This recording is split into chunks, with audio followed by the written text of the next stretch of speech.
Hello and welcome to Diversity, a show brought to you by LTV and the Town of East Hampton Anti-Bias Task Force.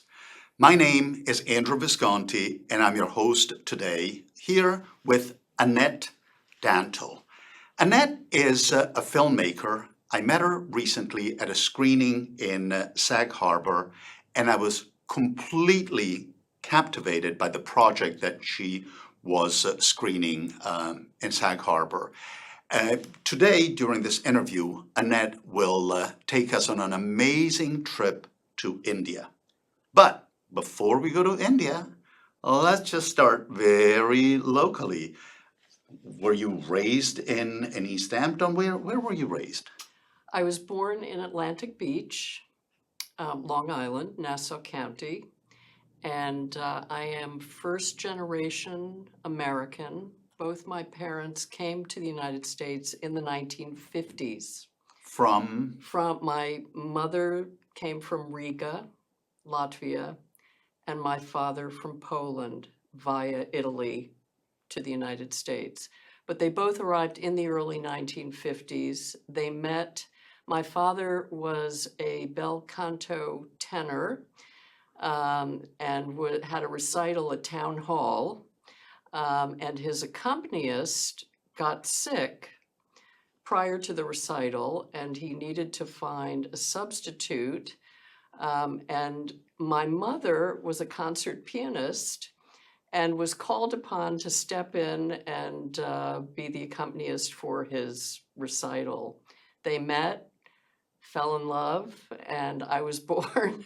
I was born several years later in Atlantic Beach, Long Island. What a great story! I have a very long connection to Long Island and to both Nassau County and Suffolk County.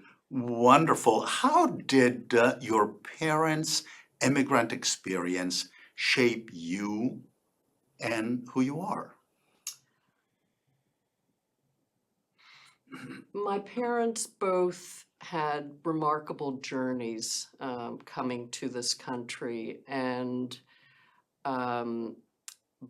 each of them, in their own way, really had to adjust to just very different circumstances from what they had been used to in their home countries. Both suffered enormously en route to the United States, and that's a whole other story. Both were Holocaust survivors. They were not in concentration camps, but both had journeys that involved a lot of dislocation, a lot of loss, a lot of trauma, and a remarkable amount of resilience, determination, and hope for the future. Both of them came to this country, neither spoke English, so they both individually, learned English and adjusted to a completely different culture. And, that was in the early 50s. Have you ever been to the places they were from? I went to Latvia for the first time last summer and went to the National Archives. Both of my parents are deceased at this point. My mother died when I was a child, and my father died about 15 years ago. And I was in Latvia for the first time ever last summer, and I was excited about the journey, but I was also anxious about what it might reveal and what I might find and what I might learn. I went to the National Archive and, with the help of an archivist, found out a lot of things about my mother's side of the family that I hadn't known before. I saw photographs of family members that I had never seen, like my grandfather on my mother's side, her father. There was a photograph at the National Archive of him. He had multiple chocolate factories in Lithuania and in Latvia. And for the first time ever, I saw a photograph of him and shared it with my sister and my extended family. And it was just a remarkable beginning of a journey. And my next big project, I've just finished a 23-year documentary, Dindigul Diaries, but my next project is really to retrace the journey that my grandmother, mother, and aunt took from Latvia to Siberia, to Samarkand, Tashkent, back to Latvia, and then to the United States in 1951. So I'm hoping to either turn it into a documentary or a series of short stories. I haven't figured out yet what it will be, but that will be my next big project.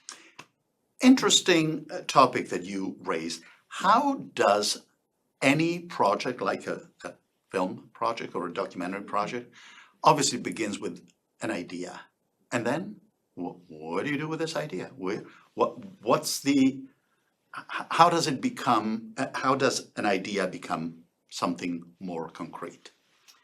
That's a really good question. I think one of the things that drew me to film and media production in the first place was that there is no one way. There is no, there isn't one path to completing a documentary, for example. You go to, it's very different from professions like law and medicine, where you go through a very rigorous academic program, and then you're an intern, and then you're a resident, and then you're an attending, and so on, and then you work, you get a full-time job. With media making, filmmaking, documentary production, there is absolutely no one way or one method. The idea can come from somebody else. The idea can be something you've been thinking about for your entire life. The idea can come from an article you've just read in a local journal. The idea can come from some historical figure you're very interested in. It can be a theme that you're interested in. It can be a conflict. It can be any number of things. And the first step generally is translating that idea into the concrete nuts and bolts of a production. So most things start with a script. So translating an idea into words, into text, into a screenplay. A feature-length screenplay can be, 90 to 120 pages. Wow. A short screenplay, it's 1 minute per 8.5 by 11 page. So, but it starts with writing, and with a documentary, it would start with writing a treatment, or again, it could be some sort of script. In the case of possibly a project that has to do with Latvia and the history of your mother's journey, what are your own trepidations, considering that, yes, it's her story, but obviously indirectly, it's your story? So I think the trepidations are multiple for me. When I was a little girl, I remember going to the beach with my mother. I have very vivid memories. We would go to the beach every day during the summer, and my little sister was 3 years younger than I was, and we're very close. But we would go to the beach, and we would change into our bathing suits in this little cabana. And I remember when I was about 7, my mother got undressed. We were getting undressed, putting on our bathing suits. My mother got undressed, and I saw that she had a black spot right here, around where the stomach is. And I remember noticing it for the first time, and I said to her, "Well, what is that spot?" And my sister noticed it, and in a very casual, relaxed, nonchalant way, she said, "Oh, it's a piece of a bomb." She said, "During the war, we were leaving Latvia, we were on a train, and the train was bombed by the German airplane came by, a bomber, bombed the train, and she had this piece of a bomb that was in her stomach area." And I just, I was 7, and my sister, was 3 years younger, and we both remember this, but it was like, okay, I Matter of guess fact. I guess some people have pieces of bombs in them, and this is just, war. We heard about war, growing up in the house. We had a lot of people who had come from Eastern Europe, and we knew about World War II as children, and this was just something that I always remembered. When I was 10 years old, my mother died of stomach cancer. And the lead up to that, she used to get these pains when we would go into the supermarket, and my sister and I would stop and stand there and wait for the pains to subside. And she always said she was fine, and we would just carry on. After she died, it took me years to sort of put 2 and 2 together, but I thought to myself, gee, maybe that piece of shrapnel that was lodged in her abdomen, maybe that caused the stomach cancer. And that memory has haunted me or stayed with me my whole adult life. Now, I don't think about it all the time, but as I think about diving into writing about her journey, I'm thinking about what it was like for her as a child, as, a 9-year-old child leaving Latvia, being on a train, having the train bombed, and then the journey that she and her mother, my grandmother, took into Siberia and the hospital. They went to Hospital City, and you know, there they were there for several months, and then went to Tashkent, and just the stories of that period of time, and thinking about what it was like for them at that point. It provides me with an opportunity to get to know who my mother was a little bit more than I've been able to, because she died when I was a child. So that part of doing research, going through the archives, trying to retrace that journey is something that personally I think of in a very positive way. There has been, I don't know, hundreds, thousands of books, documentaries, movies about the experience of Jews in Europe being displaced. And it doesn't matter how many, each and every one of them is always a compelling story. It's as if it's a news story. And just hearing your mother's experience, I can imagine something unique to her experience. What is your sense of perhaps what was unique about your mother's experience? You see, I think there is so many people in this world, most people I would say, have suffered something, some sort of trauma, some adversity, a disability, an accident, loss at different aspects of their lives, economic difficulties, So I don't feel the story is unique. And I don't feel that the trauma is unique in any way. In fact, my interest in this documentary, Dindigul Diaries, is very much about resilience. It's about women who have faced enormous hardships, economic, interpersonal, abuse, all sorts of things. And Perhaps go yeah, back one moment. yeah. In the Dindigul Dindigul. girls. I think it took you a long time to complete this project, right? Yes. So, first of all, where does the documentary take place, and how did it start? Okay.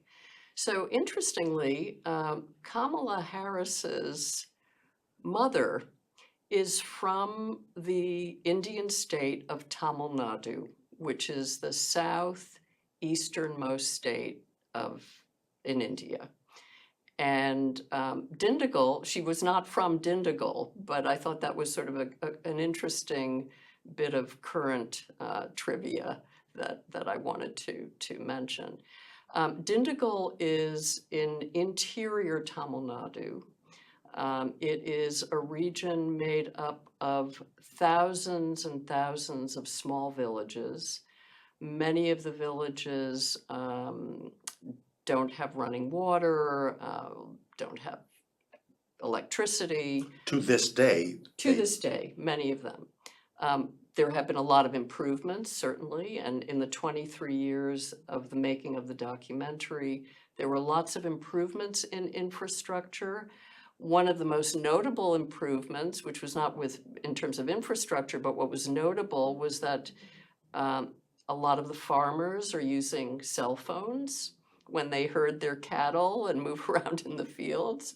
So that was visually kind of an interesting development that was very notable over the 23 years. how did you pick the area? How did you pick specifically Dindigul, or did it pick you? So I was there on a Fulbright. The Fulbright program is celebrating its 75th anniversary this year. It's an exchange program and an international program that was started by Senator William Fulbright. And it was designed to encourage and create bridges between people of different cultures. And the Fulbright program has offered academics, artists, scholars, opportunities to study, collaborate, create art in different countries. And it's reciprocal, right? There's people from all over the world come to the United States on Fulbright grants, and they work with American universities and collaborate with with American academics and artists and so on. What is the structure of the documentary? The documentary is loosely longitudinal, and by loosely I mean that it was not shot. We did not shoot every year over a 23-year period. We began shooting in 2001 to 2002. Then I was back in 2016 to 2018. And in between, I was in India with an international study abroad program that I started through Brooklyn College, bringing CUNY students to India to collaborate with students in an Indian film school on short projects in Chennai, mostly in Tamil Nadu. But so My goodness, I cannot even imagine the technology, how it changed. yes, in fact, that was part of the reason why it took so long to edit this project, because over the 23-year period, the technology changed enormously. So we started using high 8, we were using mini DV cam, we were using separate audio recording devices in 2001, 2002. And as we continued on, then there were no more tapes. Everything was being recorded on hard drives, and the formats changed again substantially, significantly, and everything we edited from the earlier footage had to be transformed and changed to work with the newer footage, with the high definition material. It was enormously time Challenging, consuming isn't and challenging and frustrating because of all those technical format changes, and the software, the post-production software changed. So we started on Final Cut Pro, I believe, and then there were different versions of Final Cut Pro, and then we went to Avid, and then from Avid to Adobe Premiere, Wow. and it was just all over the place. So all over the mainly place. we are learning about the lives of 4 women in India Yes, who, what they have in common most of all is their resilience. They are raised in poverty and they deal with poverty, some of them more successfully than others. correct. Yes, it's India. Yes, it's a country where even electricity or water can be a premium. But are any of those experiences something that you can sort of draw parallels with life in the United States? Oh, of course, absolutely. I mean, the resilience, the determination, I mean, if we just look at this hurricane that just hit Florida and what people are going through to survive, and what they will have to go through to put the pieces of their lives back together. I mean, the resilience, the strength that is going to require from them. I think that's going to be a powerful documentary right there that somebody Yeah. should look at.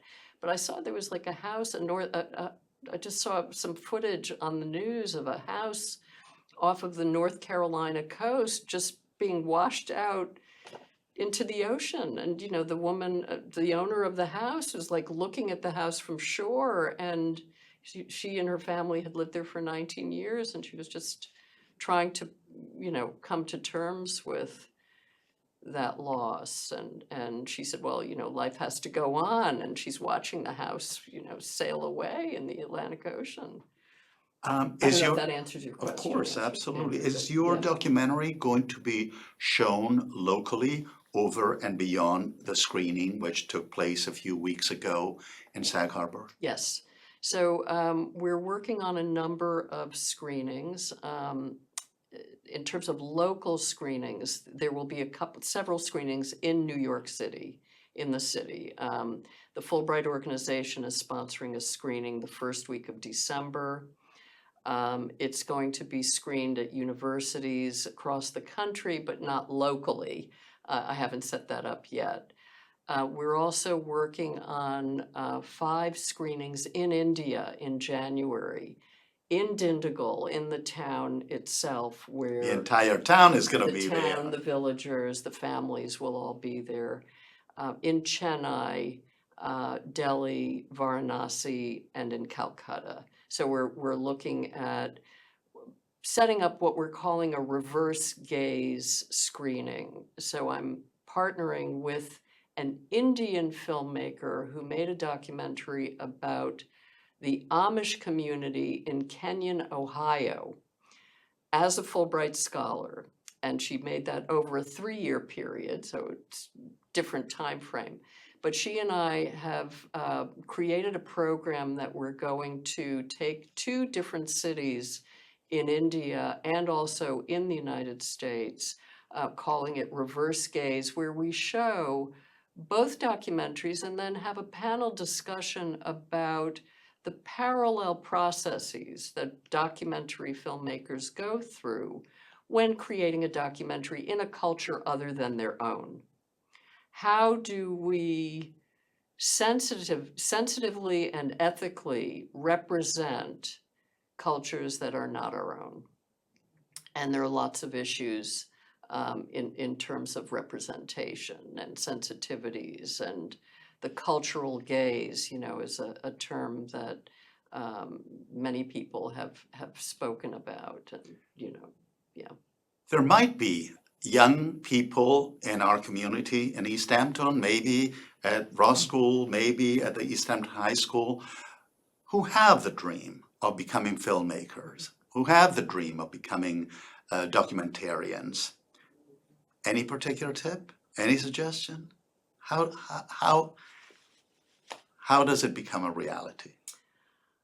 I think two things I'd like to say about that. The first thing is that I think one of the greatest gifts in life is if you can find something you love and can build your life around that, it makes the journey that much more satisfying and enjoyable. So my first bit of advice is go for it. If that's what you love, if that's what you're interested in, go for it. If it means making a film, a 5-minute film on your iPhone and, building from there, do it. If it means, volunteering at LTV, working on some projects through LTV, seeing the way cameras work and sound equipment and learning about post-production, do it. Come to LTV, The other thing is academia. I'm a professor at Brooklyn College in the film department. We have a thriving film department of 500 students. There are lots of programs through public universities, private universities. I mean, the United States has top film schools, and that's another route, another avenue. Wonderful suggestions. As we wrap it up, will you promise that it will not take you 23 years to complete the Latvia project?